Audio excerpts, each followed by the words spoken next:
मध्य प्रदेश की आबादी बढ़ रही है, जिलों की संख्या भी 55 हो गई है, लेकिन इन जिलों को संभालने के लिए प्रशासनिक अधिकारियों की संख्या बढ़ने की बजाय घट रही है।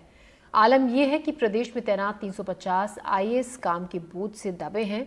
उनके पास 1 से 4 तक अतिरिक्त प्रभार हैं, जिससे लोगों के रोजमर्रा के कामकाज बुरी तरह से प्रभावित हो रहे हैं।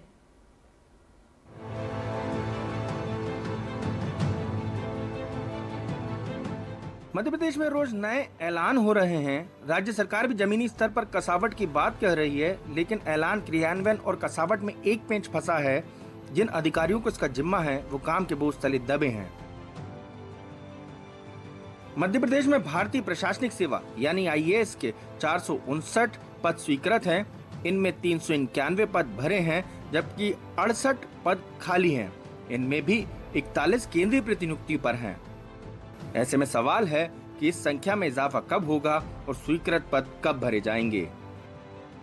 तो सरकार को चाहिए कि केंद्र सरकार से मांग करे कि हाँ, हमारे आईएएस की जो स्ट्रेंथ है प्रदेश के लिए उसको बढ़ाया जाए और उसको बढ़ा के समानांतर रूप से जिलों में इन्हें बांटा जाए।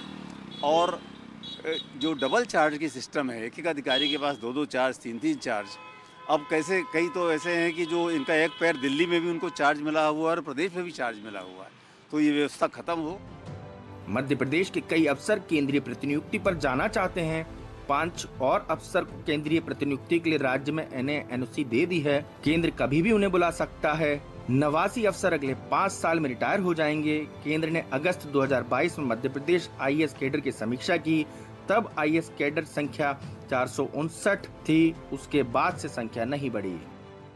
इसमें हमारे माननीय उच्च स्तरीय जो भी नेतृत्व है उसको ध्यान में है और बहुत जल्दी इसका निराकरण होगा। मध्य प्रदेश में जो भी डिमांड होगी अधिकारियों की, उसको भी डॉक्टर मोहन यादव जी के नेतृत्व में पूरी की जाएगी। राज्य में 55 जिले, 55 जिला पंचायतें, 16 नगर निगम, 10 संभाग के लिए 136 आईएएस चाहिए।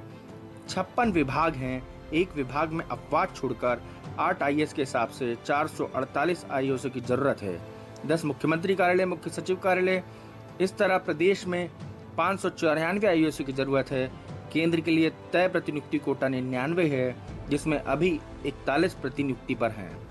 अफसरों की कमी को लेकर सरकार विपक्ष के निशाने पर है। विपक्ष की माने तो सरकार प्रमोटी अफसरों को अपने फायदे के लिए तवज्जो दे रही है। आपको तो कमी दिख रही है, ये केंद्र और राज्य सरकार आपस में कैसे दूर करेगी, लेकिन कहीं ना कहीं इसमें भ्रष्टाचार को बढ़ाने का समझ में आता है। प्रमोटियों को कैसे आगे लाएं जो यसमैन हो, जो सरकारी एजेंडे के अलावा पार्टी का एजेंडा, भारतीय जनता पार्टी का एजेंडा आगे बढ़ाए, उनको बैठा देते हैं। सरकार की लोक लुभावन और जनमुखी योजनाओं के सरकार दावे करती है। अक्सर सरकार के सामने चुनौती होती है कि इन योजनाओं को जो है ग्रास रूट लेवल तक पहुंचाया जाए। जमीन तक योजनाओं पर लाभ मिल रहा है, लोगों को नहीं मिल रहा है, अक्सर ये सवाल उठते रहते हैं।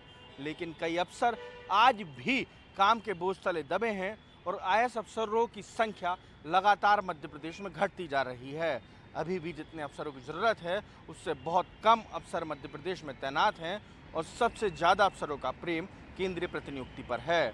ऐसे में देखना होगा कि सरकार कब अफसरों की तैनाती बढ़ाती है और आईएएस अफसरों की कमी को पूरा किया जा सकता है। क्यों राजू बातम के साथ अजय शर्मा, एनडीटीवी भोपाल।